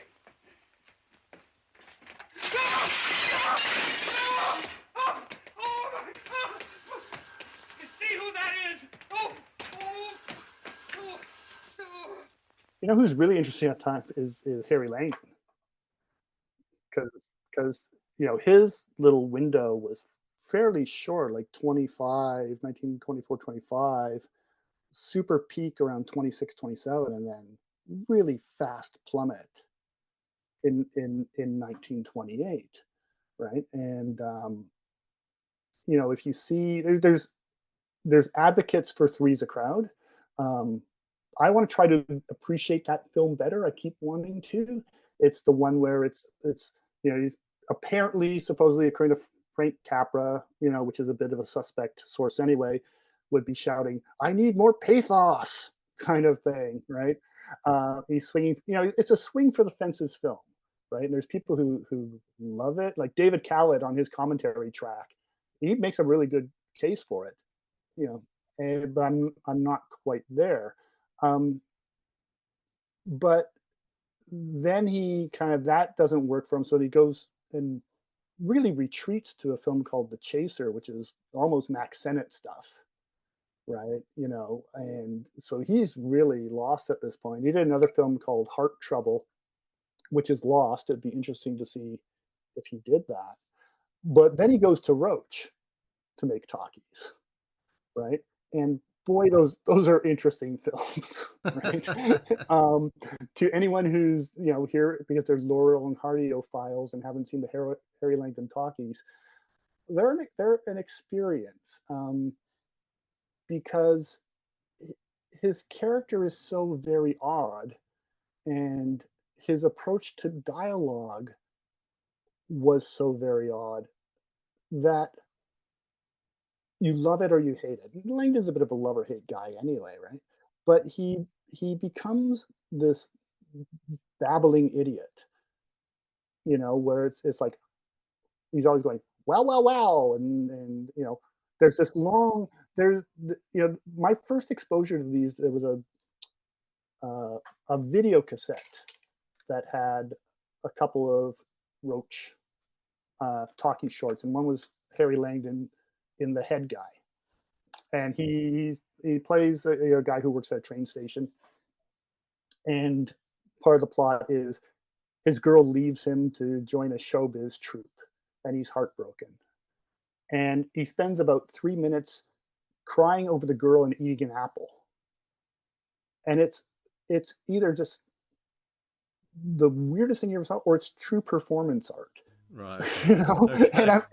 and I'm not quite sure, but you know, it's funny. It's funny, but that was it for. So a lot of people actually gauged their opinion on Langdon's Roach talkies because of that one, because it was the only one that was really available for a long time, right? But now they're all out through Kit Parker Films and Sprocket Vault. Some of them are really, really good, and a couple of them, the first two, the soundtrack discs are missing, so they have them just as silence on the disc, and they work really, really well.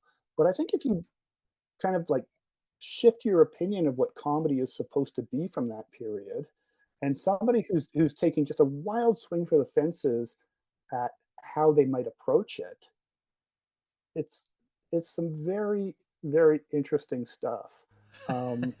Because he's like Pee Wee Herman, right? Like he's just this otherworldly character who Yeah. doesn't belong with the rest of humanity, you know. That's interesting stuff. But I've come to like those films quite a bit, and you know, some of them are very strong. The Shrimp is very strong. There's one called The Big Kick, which is almost a silent film. It's him working at a gas station. Right.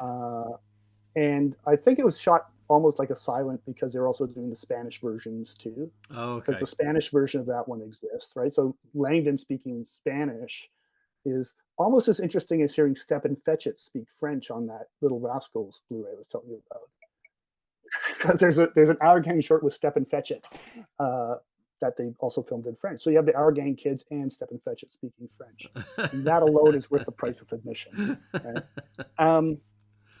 So are the usual sort of Roach stock characters in those? Oh yeah. Yeah. Oh, okay. Yeah, Okay. Thelma Todd's in a lot of them. Max Davidson shows up. It's funny because Laurel and Hardy's tended to have, I think, different stock character performers. Like you don't see Finlayson in a lot of Charlie Chase shorts or Our Gang shorts, right? I think Mae Bush shows up in one Our Gang short. Finlayson shows up in one. A great scene with Spanky in one of the It's on the phone. Our Gang shorts. Oh yeah, on the telephone. Yes, Who is this? I don't know. I can't see you. This is Mr. Brown from the First National Bank. What are you telling me for? You know, it's a great dialogue scene. But you know, Thelma Todd's in a lot of them. Harry Bernard, like The Usual Suspects, will show up. Edgar Kennedy's in several of them. Eddie Dunn is in a few of them. So there's interest straight away from even just from that perspective. That's cool. That's good. Yeah, I'll give them a try. Like I know you're tight for time because of life and everything else, but boy, if you just find some time to like go get, because again, Sprocket Vault has put out all the Chase talkies, all of them for Roach. All the Our Gangs are out through Classic Flicks.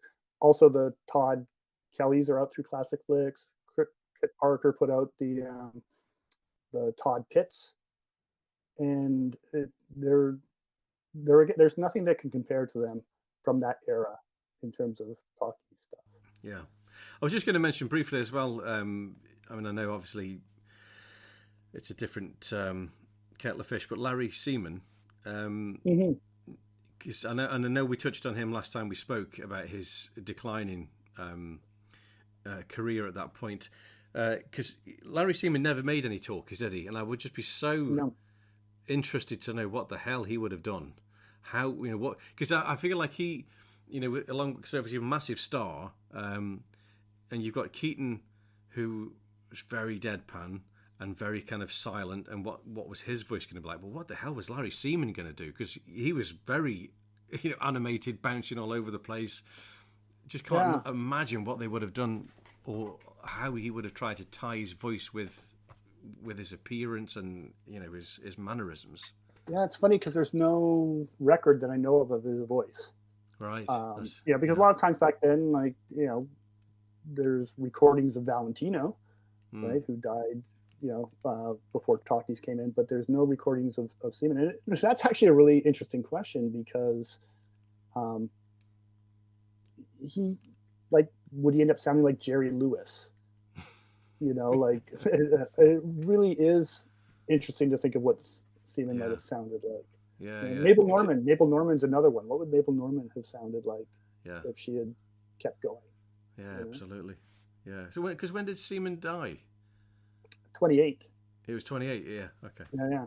So I think when we were talking last time, he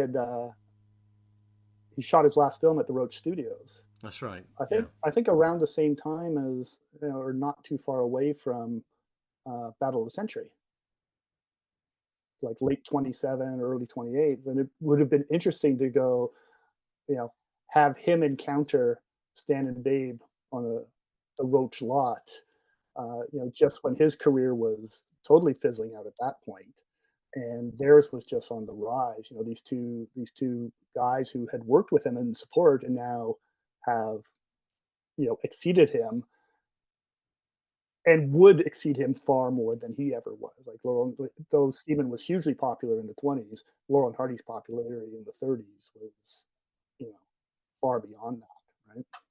Oh, at last you're beginning to get someplace. What's interesting about the period of, let's say, that very late silent period is I don't think there's anyone who was making short comedies at that point that anyone would remember today. Like Lloyd Hamilton, I think it even stopped for a while. The Senate comedies are, he doesn't have that. He has Billy Bevan still. He has Carol Lombard. He has Daphne Pollard, but he has Andy Clyde, but he doesn't have that star power anymore, right? And they just seem to lose their steam a lot at that point. Although, Senate had big plans that he did build a massive studio that ultimately bankrupted him. But the two real shorts, boy, they seem to be running out of steam around this point. Overall, there's a lot of situation comedies, like a lot based on comic strips, like Toonerville Trolley, Mickey McGuire, Toots and Casper and Barney Google.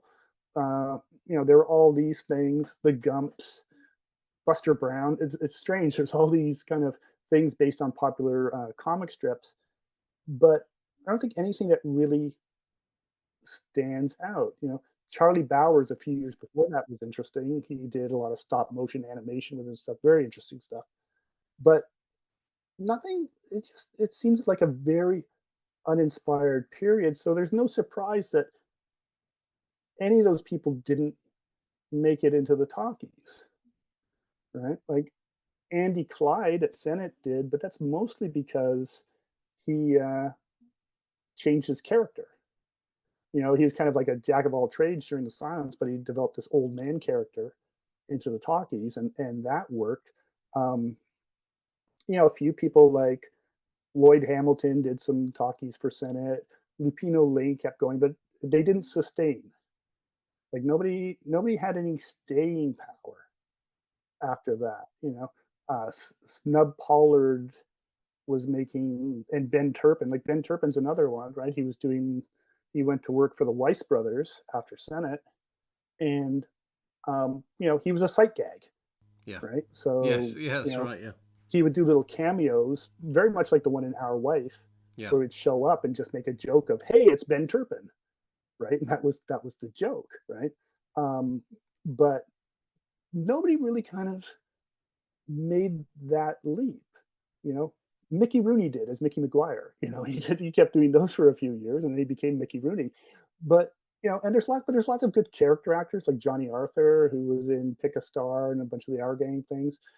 They're there, the talent's there, but they just weren't operating at the same level. Yeah, I suppose I mean, obviously Edgar Kennedy had a decent career in talkies. Yeah, And Thelma but that's Todd because he was obviously at came Roach. through. Yes, that's right. Yeah. You know? I imagine Thelma Todd wasn't even in the silence, was she? So, although she did, No.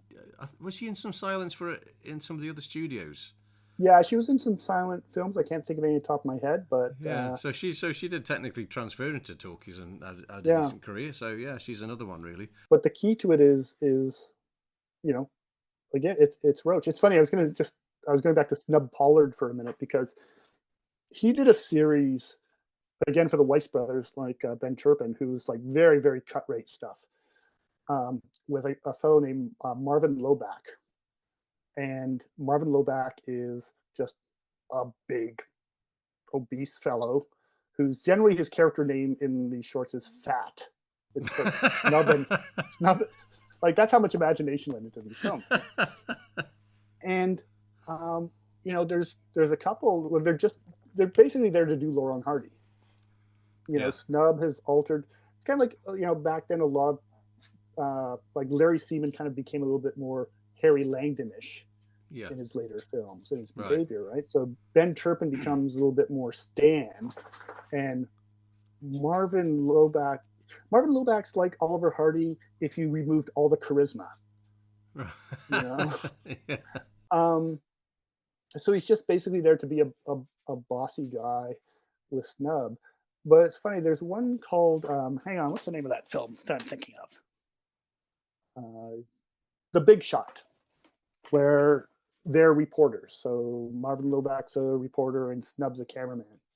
And they want to capture a story on a Scottish person. I forget what he is. He's like a millionaire or an inventor or something like that.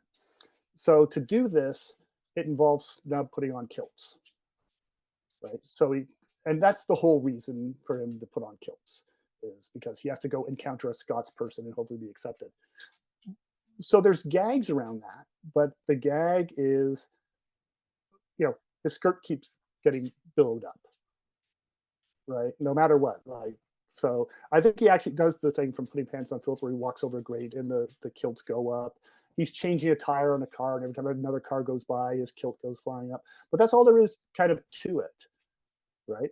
Whereas, with Putting Pants on Philip, everything happens for a reason, right? Like Stan is from Scotland. He has to get pants. There's a story there, right? That goes somewhere. Versus it's just, and they do more interesting things with it.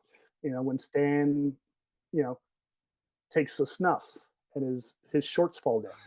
It's not just, hey, my kilt has gone up for the 15th time. Yeah. It's like different things, and that's again the whole difference. Because I think a lot of the late silence were still in that frame of mind. It's interesting to see how they would be seen as old-fashioned. Yeah. Even in 1929, they tried with some stuff. Sennett with his shorts with Carole Lombard, where it'd be like, sassy, sexy girls in a campus and that kind of thing.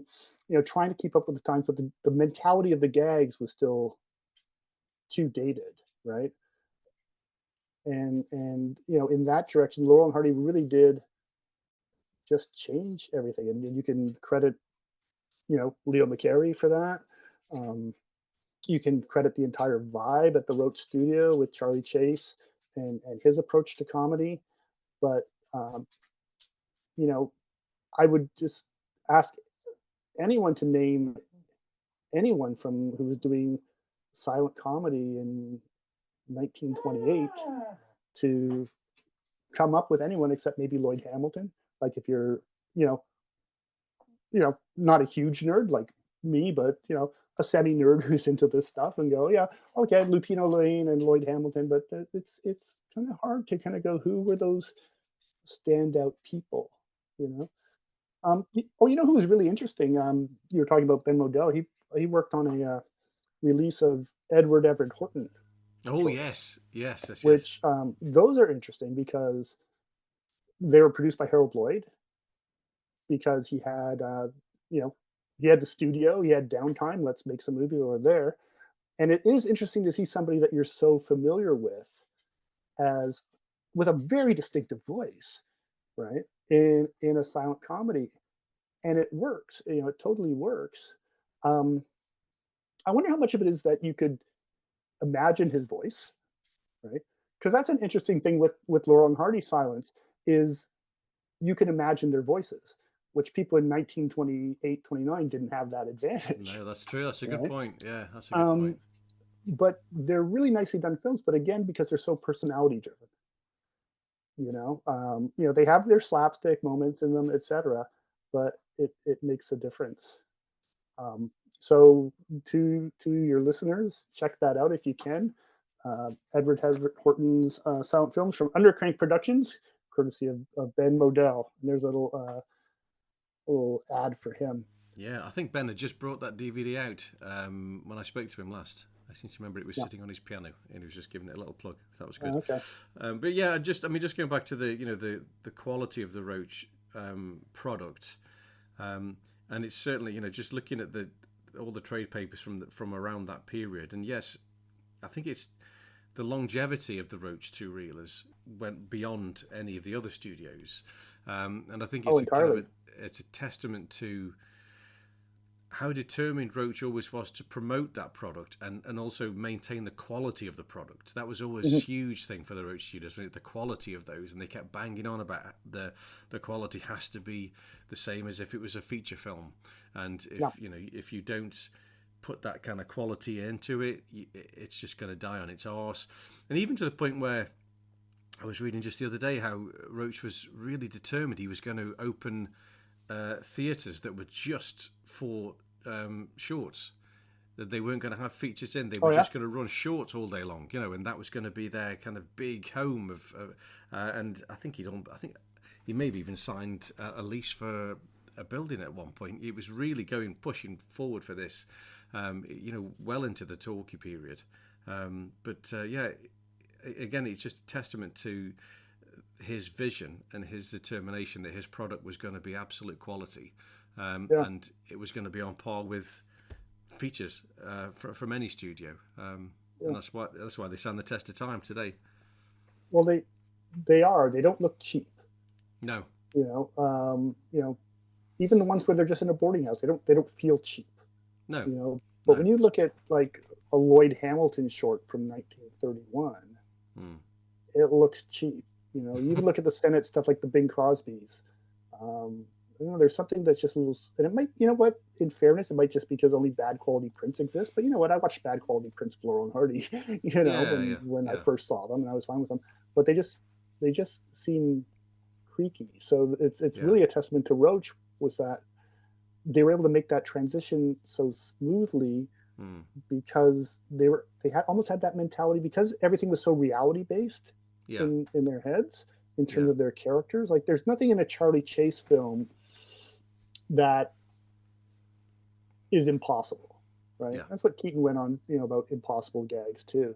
Like it's, he's a bit like, he's like Dick Van Dyke. He's like an everyman. He gets into embarrassing situations, and they can be ludicrous, but they can't be unacceptable. Yeah. And he was able to carry that over, very, very well. Right. I think it. I mean, you could talk about this far better than I, because my sort of experience outside of the Laurel and Hardy canon is quite limited. But if I compare anything to Laurel and Hardy, it's always going to come off worse, because I think the quality for me, although production value was such with the Roach Studio that it was quality, the quality for me comes from the performances from Stan and Babe. There's nobody like those two, and that's so it could be the cheapest production going, but if those two are in it, they are going to lift that without a shadow of a doubt. So I think it would be fairer to judge the Roach output outside of the Laurel and Hardy comedies, the Our Gangs and All Stars and whoever else, Charlie Chase. How do they compare with other studios' output? I mean, are they still better comedies? Oh yeah, absolutely. Because of the quality of the production.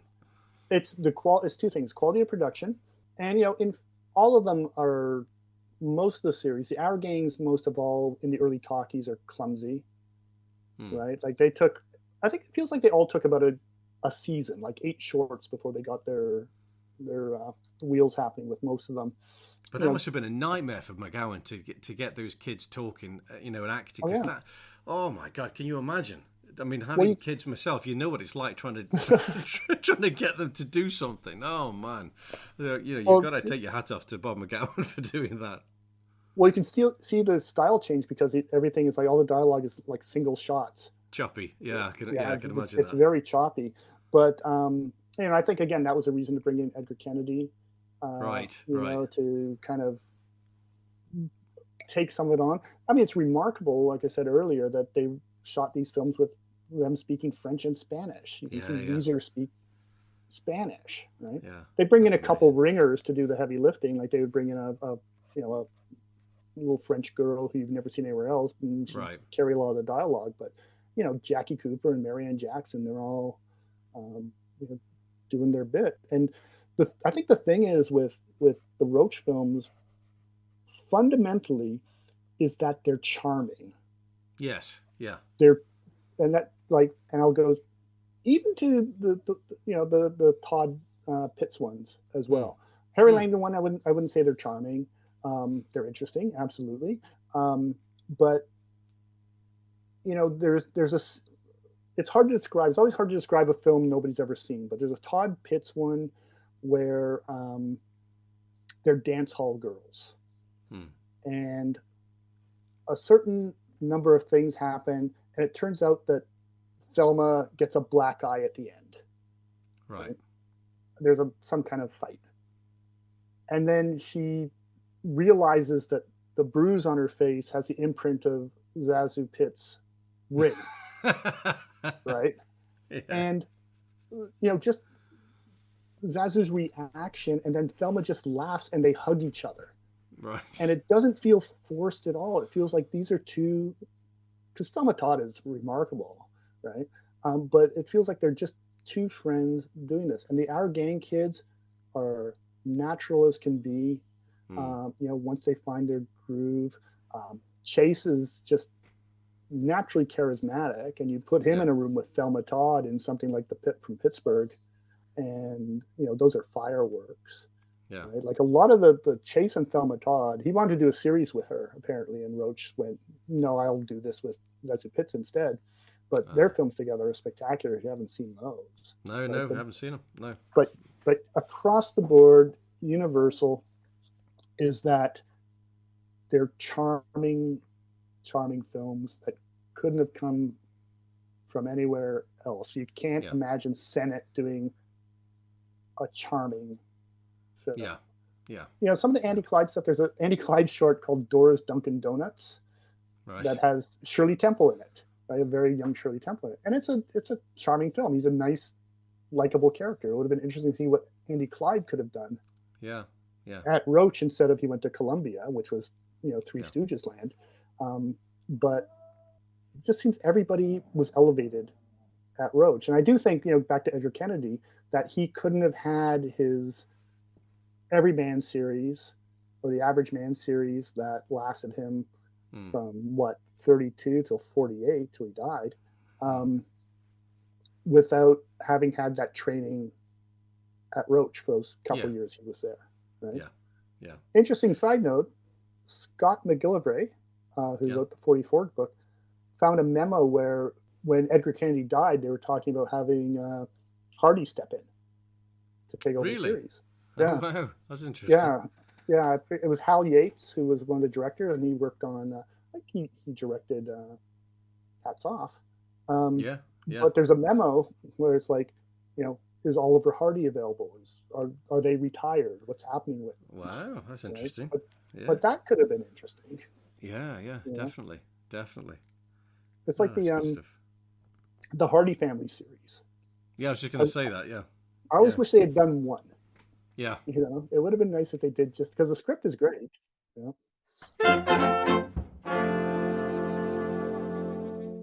No, I think we've probably sucked the life out of the silent period now, and it's been an absolute pleasure to cover these films. Thank you for being with me on 4 episodes if you count the bonus. There's a bonus? There's a bonus, and also there's going to be a Patreon section as well, of course. So we will say goodbye to our listeners for this episode, Chris. If you're happy to hang around, we'll do a special bonus episode for the patrons of the podcast, and I'm going to find out which films you would like to banish to Bogeyland. Not that you'd like to banish to Bogeyland. I'm forcing you to banish some to Bogeyland. If forced to, yes. Well, it's been a pleasure. I think this conversation will put your editing skills to the test. Especially with the strange dog noises in the background. With the strange dog noises in the background. It's a treat. It's a treat to free associate about Laurel Hardy with somebody who so obviously loves them as much as I do. No, absolutely. To think I'm doing my little thing to go, hey, you know what? You have a whole other thing open to you too with the other Roach series, which I can't recommend highly enough. So. Yeah, I'm gonna have to check them out. I have to make the time because what I love about it is it's like the Marvel Cinematic Universe, but it's the Hal Roach Cinematic Universe. It's all those characters showing up in all these different films in the universe. There, it's beautiful. Love it. Well, it is, and that's why it's not surprising when you see like Stan and Babe show up at the end of On the Loose with Todd and Chris.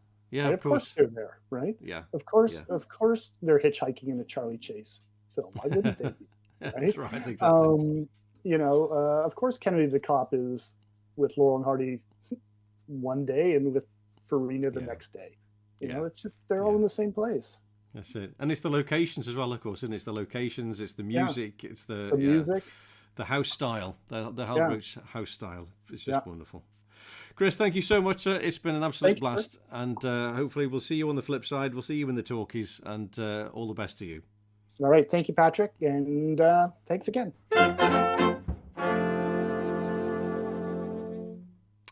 Well, my friends, that's it. The final silent short covered. The end of an era.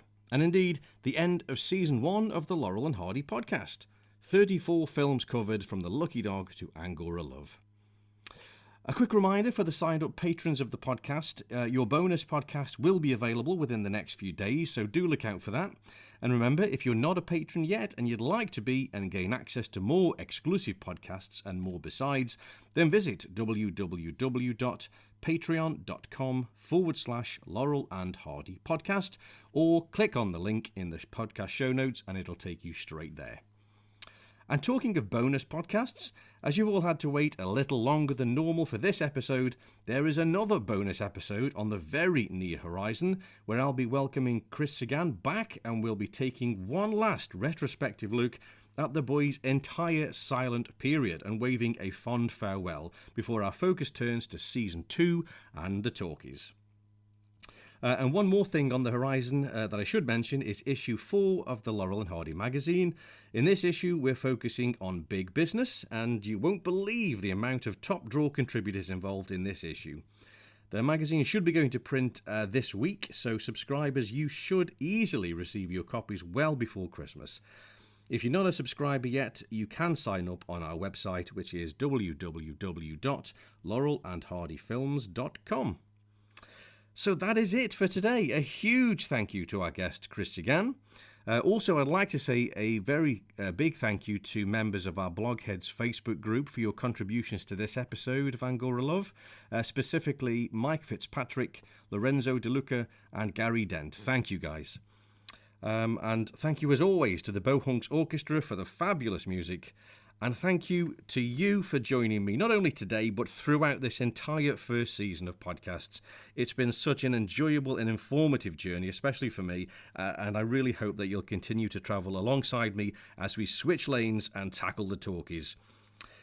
Please don't forget, leave your comments on social media and your reviews on Apple Podcasts. It really goes a huge way to highlight this podcast to other people who haven't discovered us yet.